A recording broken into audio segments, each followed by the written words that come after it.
Narrator smug, amused. Galactic law said never provoke a death world species. But the Clar Consortium? Oh, they wanted a trophy. So they stole a human child. One single kid. What they got instead was Earth. The girl was 8 years old. Her name was Lena Ray Alvarez, and she was currently winning a game of battle chess against her drone assistant, Mr. Boomy, while chewing on a chili lime lollipop and humming the national anthem of the Terran Union, not out of patriotism, just because it was stuck in her head. The colony of Terra Novus Beta was quiet that morning. Quiet in that uniquely human way, where a barbecue grill sizzled beside an anti-air turret, and someone's dog was barking at a squirrel-shaped military drone. The colony was peaceful, safe, and boring. Until the sky cracked open. The Clar Consortium ship breached low orbit at subsonic velocity, cloaked and ignorant. They weren't here for war. They weren't even here for resources. They came for what their auctioneers back on Sector 14 called Exotic Death World Fauna, Juvenile Edition. Human children fetched high prices on the black market. Not for labor, no, for collection. Study. Status. Lena was scooped up in a precision snatch pod that tunneled beneath her play yard and sealed shut before the security grid even registered movement. Mr. Boomy exploded on contact, purely cosmetic, a protective measure Lena had programmed for fun. The child was gone before anyone noticed she'd stopped humming. In Earth's Defense Command headquarters, 17 levels beneath an unassuming recycling facility in Utah, Commander Mara Elwood leaned forward and raised one sculpted brow. "Run that by me again?" A young analyst swallowed. Omega Priority Distress Ping. Code 39er, minor and unauthorized transport. It's Lena Alvarez. Mara's fingers paused above her touchscreen. The room stiffened. Even the AI paused mid-sentence, recalibrating its tone from helpful to, "Oh no." Lena Ray Alvarez wasn't just any child. She was the daughter of Rear Admiral Theo Alvarez, decorated war hero, political asset, and, most relevantly, the man who once won a peace summit by showing up with a gift basket labeled, "Last Chance." Mara sighed, stood, and smoothed her uniform. "Wake the fleet." Quietly. "Make sure PR has something pretty to tweet in case this goes public." "But, Commander, shouldn't we negotiate?" She gave a smile that never touched her eyes. "We will. Right after we turn their moon into a memory." On board the Clar Raider ship, Captain Groth hissed in irritation. The human child had not stopped talking since they abducted her. He'd expected terror. Crying. Something. Instead, she'd asked for snacks and renamed half the crew based on their smell. Captain Pickle Breath had stuck, to Groth's deep shame. "So," Lena asked as she spun slowly in 0G, "what are you guys gonna do with me? Dissect my brain? Steal my ideas? Or are you just lonely?" Groth snapped. "Silence, Death World larva." Lena snorted. "Yeah, we don't really use that word anymore. Sounds like a fungus." She pulled a crayon from her sock and began drawing on the metal wall. Not scribbles. Glyphs. Geometric sequences. The kind human AIs embedded with emergency data bursts. Groth didn't understand. He didn't care. The child was small. Weak. Harmless. Back on Earth, the fleet was assembling. The ships weren't dramatic in appearance. No flashing lights, no roaring engines. They glided like whispers. Sleek and matte black, each ship bore names handpicked for diplomatic irony, polite disagreement, firm clarification, reasonable consequence. Mara stood on the bridge of the Strategic Patience, sipping coffee with one hand and drafting a formal condemnation with the other. "Status of the target moon?" she asked. "Uninhabited," her weapons officer replied. "Used for mining mostly. Moderate infrastructure. Civilian traffic minimal." "Perfect." Mara tilted her head. "Let's show them what restraint looks like." In the Galactic Senate, the kidnapping had been noted with mild amusement. "They are overreacting," one tentacled delegate chortled. "Humans form irrational bonds with their spawn. They're unstable, agreed another. You can't predict what they'll do. They won't actually retaliate, said a third, sipping nutrient broth. Not over a child. They didn't see the transmission coming. A polite, professional message played on every diplomatic channel.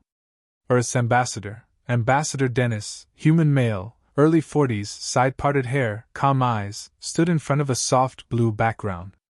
Dear members of the Galactic Council, he began pleasantly. We regret to inform you that a citizen of the Terran Union has been unlawfully abducted by agents of the Clark Consortium. We are currently retrieving said citizen.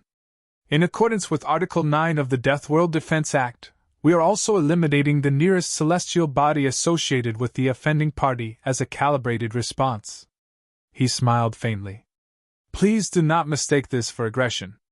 We simply find that clear consequences help prevent future misunderstandings. Aboard the Clark ship, Captain Groth stared at the transmission in horror. Lena floated upside down, casually popping a lollipop back in her mouth. Told you, she said. Earth gets grumpy when you mess with our snacks. You're a child, Groth barked. You're not dangerous. She grinned. I'm not the dangerous one. 3 minutes later, kinetic rods fired from Earth's fleet arrived at the moon's surface. Each one hit with the force of a meteor strike. The crust cracked. Mining towers vaporized. A shockwave burst through the atmosphere, lighting up the sky like a dying god's scream. On Clark Prime, citizens looked up and watched their moon split in half. At the center of Earth's fleet, Mara watched the moon crumble through the view screen. A soft ping confirmed visual. Damage assessment? She asked, almost bored. Total obliteration. No survivors. Estimated civilian exposure, 0.001%. Excellent, she said. Send our final message. The fleet's broadcast changed to a simple line of text. Return the child. Kindly. Groth complied within the hour. He escorted Lena to the drop shuttle himself, hands shaking. She gave him a hug before leaving. It's okay, she whispered. I think they were gonna test that weapon anyway. You just gave them a reason. As the shuttle returned to Earth, Lena looked out the window and asked, Do I still get a cookie? Her escort nodded, pale-faced. As many as you want. Good, she said. Next time, I'm bringing Mr. Boomy 2.0. And somewhere far across the stars, a dozen empires quietly updated their internal databases. The Galactic Council chamber looked like someone had let a mad architect design an amphitheater using only ego and bad lighting. It was a swirling dome of glass and gold, orbiting a neutral star, neutral system, neutral everything. A place where species pretended to be civil until someone used the wrong fork, or, in this case, the wrong tone with a deathworlder. Today's emergency session buzzed with tension. Not from shouting, most delegates had learned the hard way that humans weren't loud before they struck. No, this silence wasn't peace. It was anticipation, dread tucked under every shifting limb, tentacle, wing, or voice emitter. They destroyed the moon, Ambassador Trath whispered, her fronds curling inward. A moon.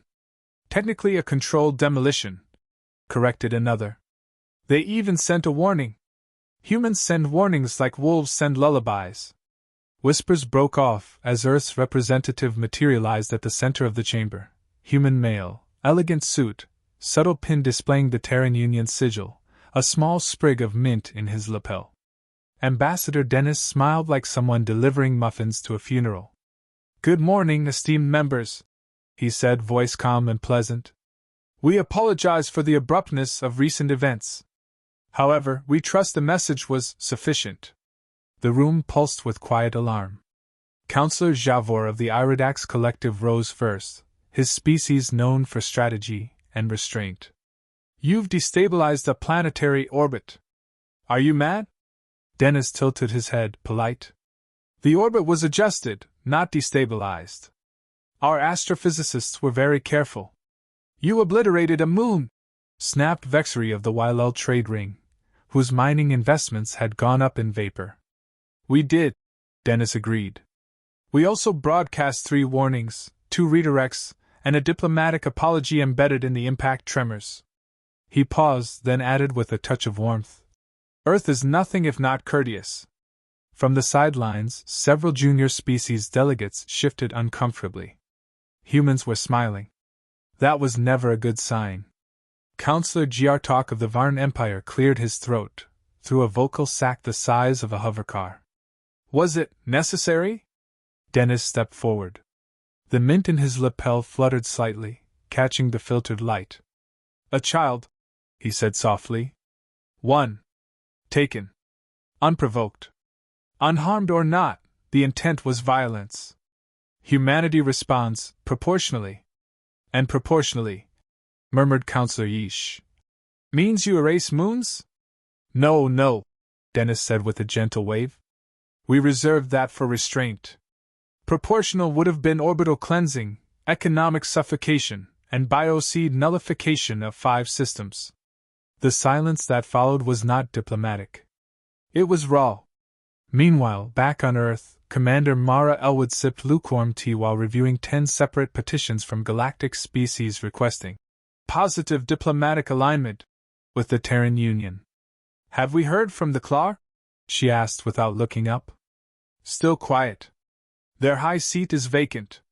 Their financial markets collapsed. There's been talk of internal rebellion. Mara sighed. Always messy when you make a public mistake. Should we offer assistance? Her aide asked, tone carefully neutral. She thought for a moment. Yes. Medical aid, food, reconstruction drones. Label it humanitarian outreach. Generous. Calculated, Mara replied. Nothing scares them more than kindness with a warhead behind it. Lena was back at school. Sort of. Her return was accompanied by 2 hoverdrones, a public apology from the Claw, delivered via trembling courier, and a personal note from Commander Mara herself. It read, Glad you're safe. Excellent glyph work. Enclosed, tactical crayons. Keep being dangerous. Lena used her new crayons to color a scene of a smiling Earth ship aiming at a very surprised alien. Her teacher didn't quite know how to grade that, but gave her an A+ with an addendum. Creative interpretation of planetary diplomacy. Back at the council, the Claw delegation finally appeared on screen. Their representative looked more corpse than statesman. Pale, hunched, eyes bloodshot from lack of sleep, or excess of panic. We wish to surrender. Dennis looked genuinely puzzled. There's no war. We know, the Claw wheezed. We surrender anyway. Dennis nodded slowly. Accepted. On one condition. Anything. He leaned in, voice soft. Public statement. Declare Earth as a benevolent force. Call our actions reasonable. You want us to call the destruction of our moon reasonable? Dennis's smile widened, not unkind, but deeply unsettling. Your species took a child. We erased a rock. Which of us seems unreasonable, Counselor? The Claw rep swallowed. The official statement was broadcast across 1,000 systems within the hour. Later, alone on his shuttle, Dennis tapped into his secure line. Mara, he said. They're folding faster than expected.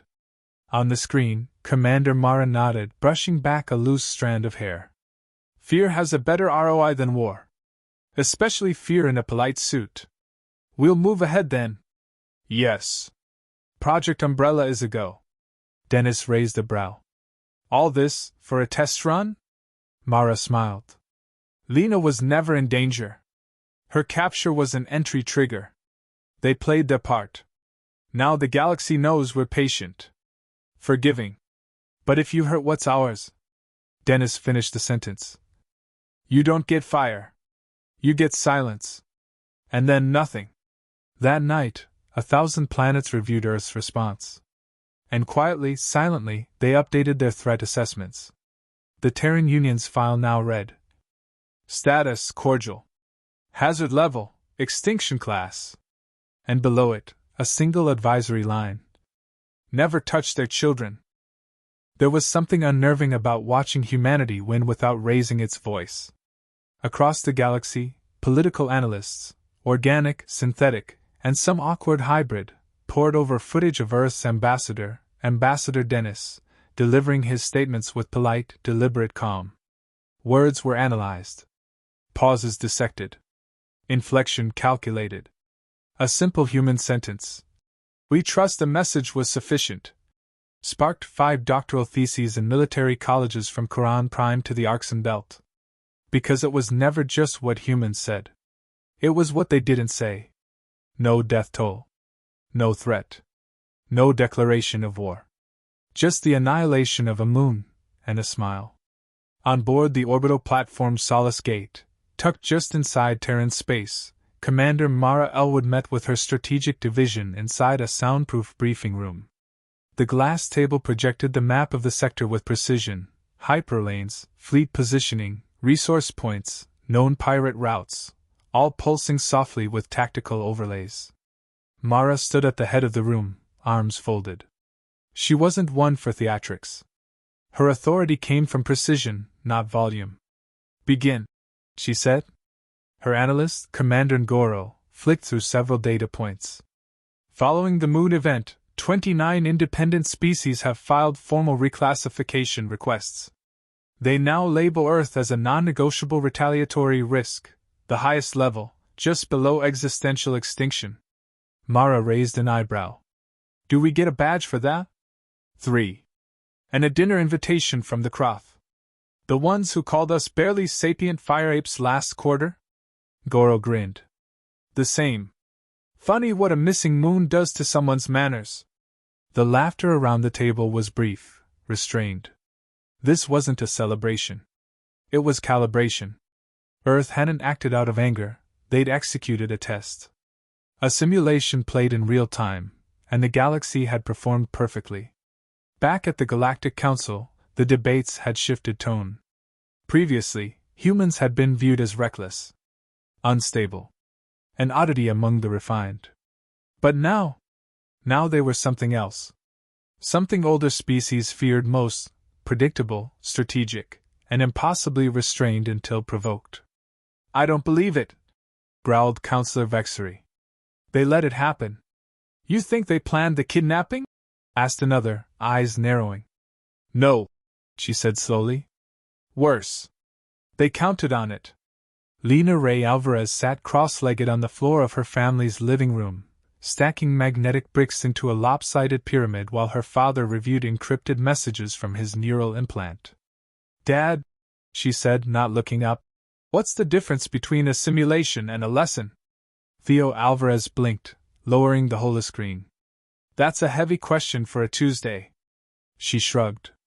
"I heard someone say Earth turned the kidnapping into a teaching moment. Is that true?" Theo hesitated. "Do you remember the phrase I taught you when you were little? The one about bears?" He nodded. "Say it. Don't poke the quiet bear, and never smile at the wolf unless you're holding a bigger stick." "Exactly." Lena tapped a brick into place. "So we're the wolf now?" "No," he said softly. "We've always been the wolf. We just stopped pretending to be the dog." Somewhere deep in the jungles of Drozani V, a mercenary captain named Tralvek received a message on an encrypted channel. The source was untraceable, the message simple. Kidnapping the human girl was a mistake. But it served its purpose. Payment transferred. Operation concluded. Tralvek stared at the screen for a long time. He had been paid a lot, more than his ship was worth, to leak a location and stand down security for a raid he never knew would target a child. He'd assumed the humans would obliterate him. Instead, nothing. No bounty. No retaliation. Just that message. It didn't feel like mercy. It felt like bookkeeping. At the Council's security headquarters, an emergency task force had been assembled to study Terran escalation patterns. What they found disturbed them.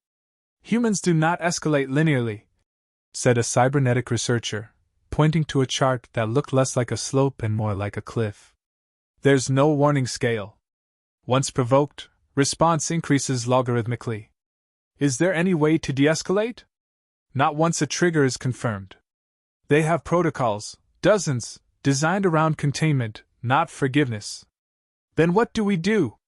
Silence followed.